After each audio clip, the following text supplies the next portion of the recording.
Amen. I have a couple of pictures of me and Megan when she was just a baby.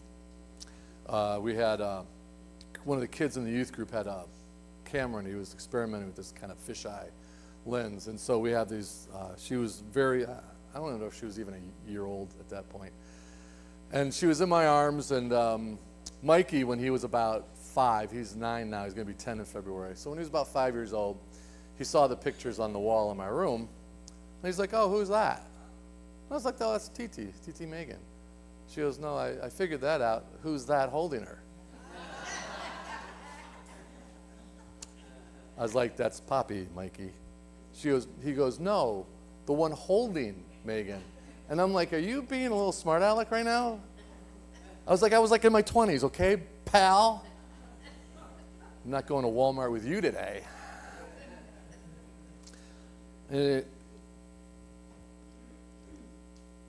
I'll never look like I'm 22 again, 23. It's not going to happen, and neither are you. I want to tell you, I had posted, this is several years ago, in my niece's weddings, and all the family was together, and we're together, and so I took this selfie with me and my 3 sons, and I kind of posted it as one of those background photos on Facebook. And some girl from like high school that I knew in high school said, oh, that looks like the Mike boy I remember, and looking at my kids. And I'm like, and I didn't respond, and I looked her up. And I'm like, well, you ain't looking so hot either, chunky cheese, all right? I didn't write it. I held back. I just sat back and felt better about myself. But the truth is, the nature of life is that things do not settle well. You gotta keep moving forward. You're not supposed to go on a diet. You're supposed to be and live on a diet, right? Your diet is supposed to be part of your lifestyle. It requires lifestyle change, because if you have a wedding you need to go to, or a class reunion, which I'm not going to, okay?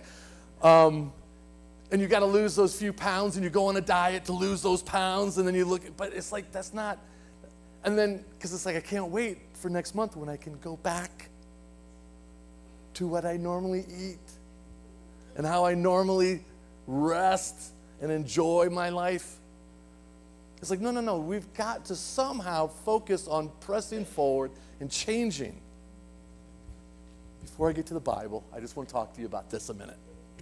I was really annoyed. You see, I've been doing keto for like years, well, not years and years, but if it's more than one, it's years, right? It's plural. So I've been doing keto for a while, and I initially lost quite a bit of weight. And I was like, oh yes, the keto lifestyle, baby.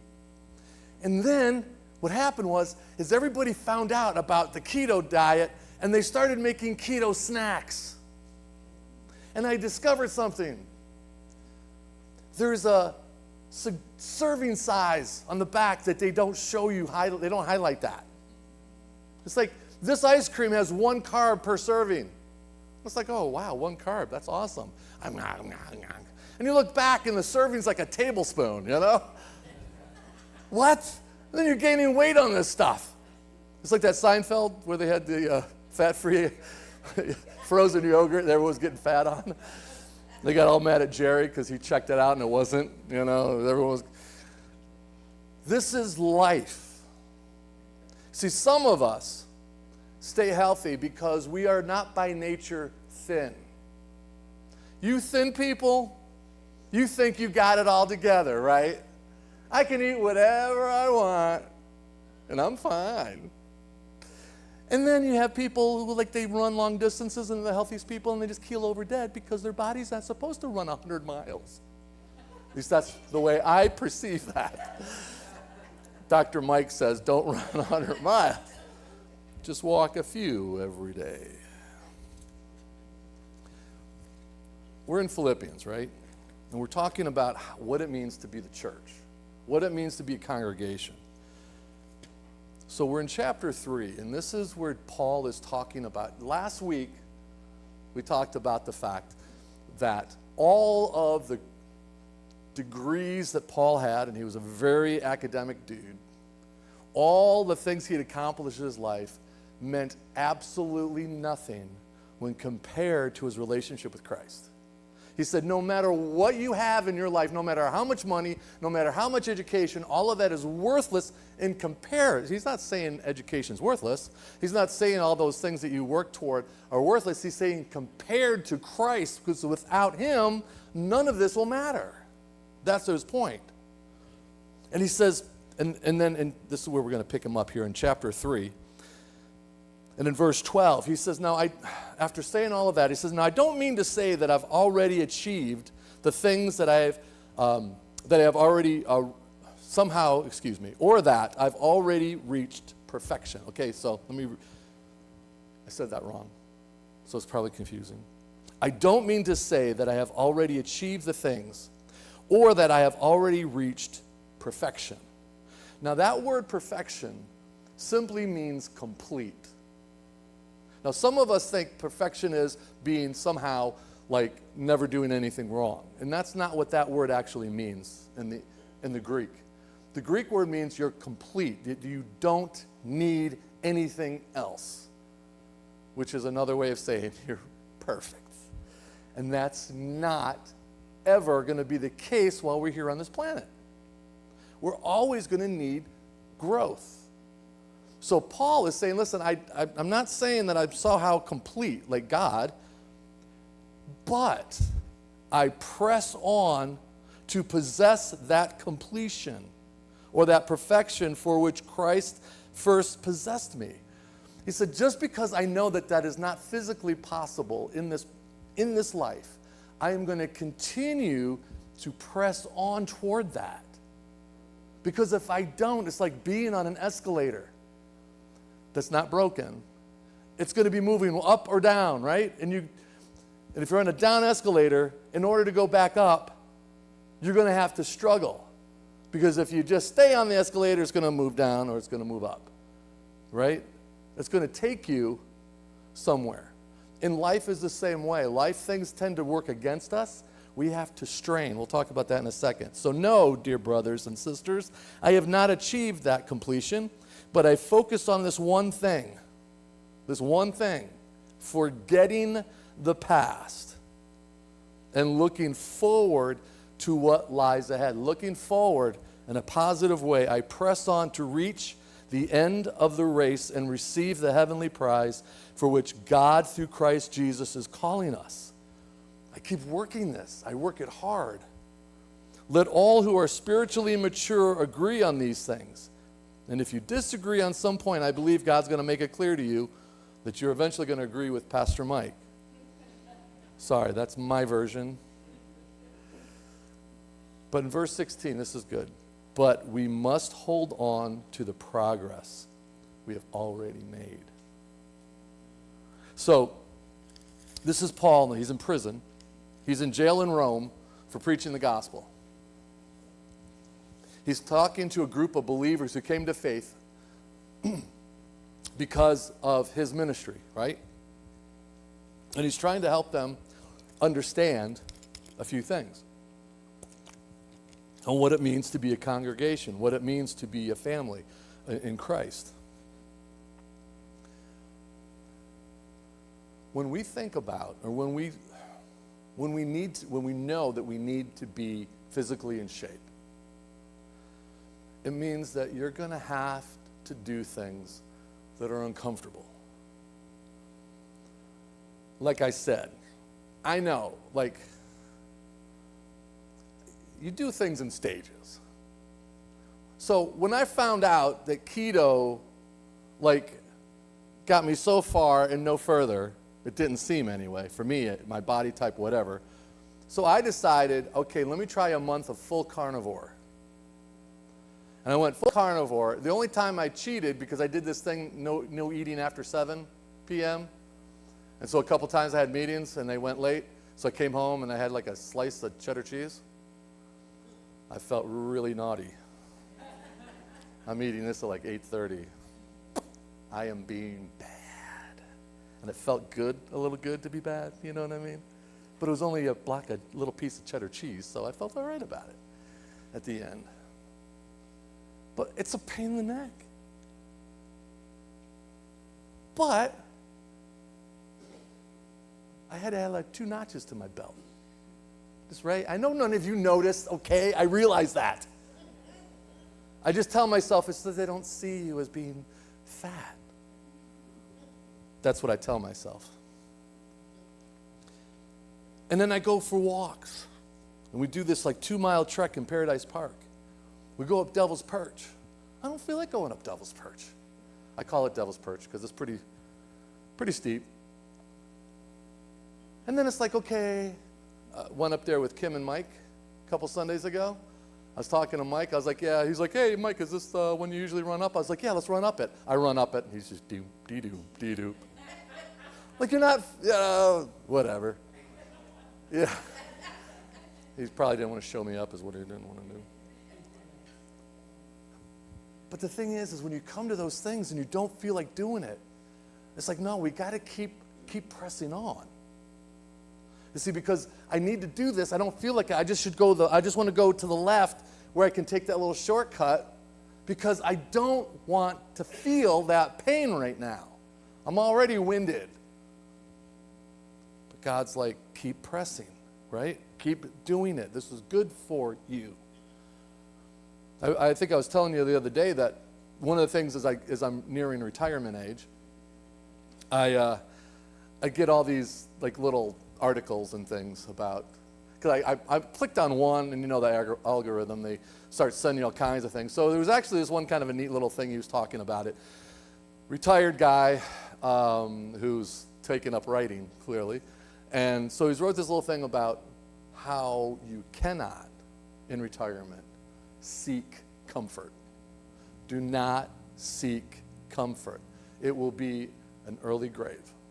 He said you got to keep seeking that which is uncomfortable. Doesn't mean you can't be comfortable at times, but don't seek that out, where you're just sitting around doing very little because that's what's comfortable. So you got to get out there and constantly be stretching yourself, constantly be doing new things, constantly working yourself physically. Do things that are mentally challenging as well as physically challenging, and then spiritually challenging. And this is the thing that Paul is trying to help us understand, the apostle. Is that, and I you know, it's funny how I do all these Bible studies. We're doing a Bible study in Exodus. And I know that I studied this in like college and stuff, but I had totally forgotten. Like I'm thinking Moses was probably like in his 40s or so when he was going to the Exodus. No. Stephen, during his sermon in Acts, as he was being martyred, he's like, oh yeah, by the way, Moses was 40 when he killed the Egyptian and ran away. So when God called him in the burning bush, Moses was 80. 80 years old. He went back in front of Pharaoh. 80 years old. I know there's a few of you that age. A couple of years older. What if God said, all right, I want you to lead AUC in a certain direction? You're like, I'm 80-something years old. And God's like, yeah, and I want you to do this or that or whatever. Because some of us, when we get that age, we're like, man, it's time for the youngins. I'm done. I'm sitting back and relax. You do it. And maybe that's what God wants you to do. I mean, I doubt it, but I don't know. I'm not God. But no matter what stage we find ourselves in, God is like, listen, you don't sit back. You continue to press on. I understand how Moses must have felt at that point. He's like, now? I've been out here tending sheep for like 40 years. Anyway.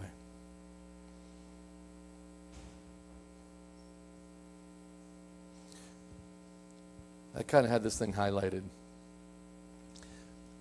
Sometimes we think that because we're experiencing God's blessing, it's because we're not being naughty. It's like, okay, so I'm being pretty good right now. So I mean, I'm trying to love people. I'm trying to do these things, and I'm experienced. So I must be doing everything just right. And God's like, no, it's not like that.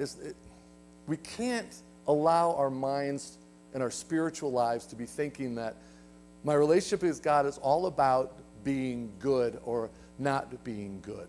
If my good column has more things than my naughty column, it's like the big Santa Claus is going to be checking it out. Who's naughty and who's nice. That's not how God functions. Santa might do that, but not God. And so God is saying, I want you to love, right? I want you to love me, though, first and foremost. I want you to love me with all of your heart and all of your mind and all your strength, with all of your being. This is why Jesus had all those people following him for so long, because they were being blessed by him. They were being fed by him. They were being healed by him. And he had a huge, massive crowd. And then he tells them, yeah, well, if you don't eat and drink, me, you're not worthy. It's like, all right, this guy's pretty magical, but he's weird. I mean, he's feeding us for free, and he healed me, but he a little cuckoo. And a bunch of them left. A bunch of them stopped following him. He says, so what happened? What happened? Why did all these people leave? It's because they weren't following me because they love me. They were following because of what I do for them. And God's like, I love doing things for you. But I don't want you to think that I'm just this Daddy Warbucks who's just going to give you things just because you're just amazing. I just love you. I'm just going to give you things. I'm going to spoil you rotten. I just want to spoil you. God's like, no, I want to give you good things, but I want you to get close to me. And if I keep doing good things for you and you keep walking further away from me, why would I do that? See, I want you to get closer to me, because I want you to understand that this life, as brief as it is, and those of us who've lived long, I know some of the kids here are like, oh, I can't wait till I'm in this grade, or I can't wait till I'm a little bit older. I can't wait till I don't have to eat broccoli. Whatever that is. I like broccoli, especially with cheese on top. So you look at all of that, and it's like, oh man, if I just, and then you get older, and it's like, oh man, wasn't it great when I was like 10? Not a worry in the world, man. Didn't have to worry about a thing. Every stage of life, God's like, listen, I want you to press toward this experience of being complete. You're not going to be complete ever, but I want you to work toward it. Because each stage that we go through, now I talk about physical because that's my thing. Some of us it's mental. Some of us with mental health issues and stuff like that. And you start learning tools, and you get these things. So I'm like physically, I'm walking, daily, right? And I walk a certain path, and I'm in the woods. I love it, right? It's nice and peaceful until people show up. Someone's following me with a hood on. Yeah. Fortunately, I'm big. And I just stand there and I wait for him to pass. And then he's freaking out. And I'm just like, no, just go ahead. You're faster than I am. And it keeps looking back behind him. It's like, well, you're the hoodie, okay? You got the hoodie. I'm wide open, okay? And I keep doing this, right? Because it's a tool that I know that I need to keep using. Right? You go work out, you do weights because it's good for your muscles, good for your joints. You need to be doing that. It's good for your metabolism.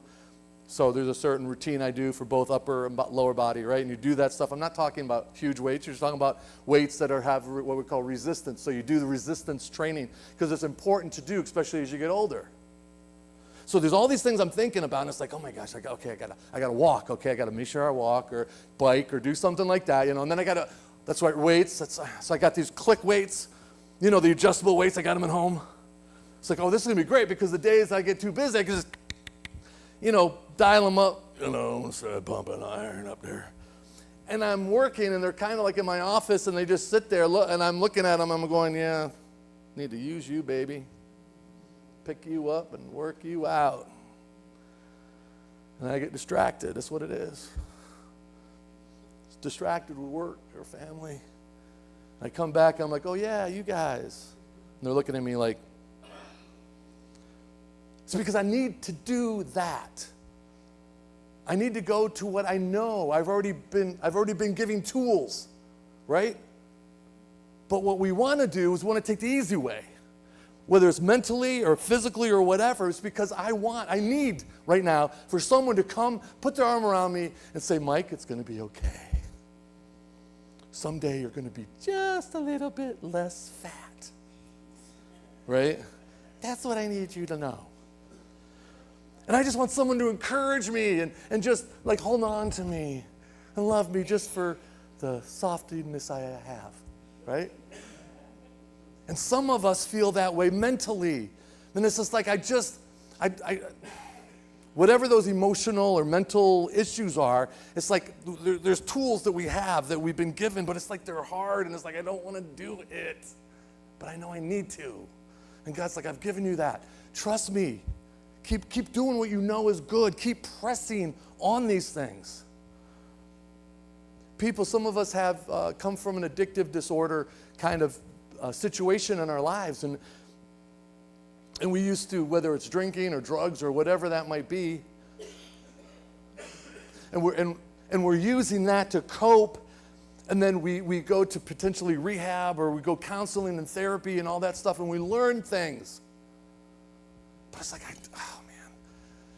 But you don't understand the stress I'm under. You don't understand the situation I'm feeling right now.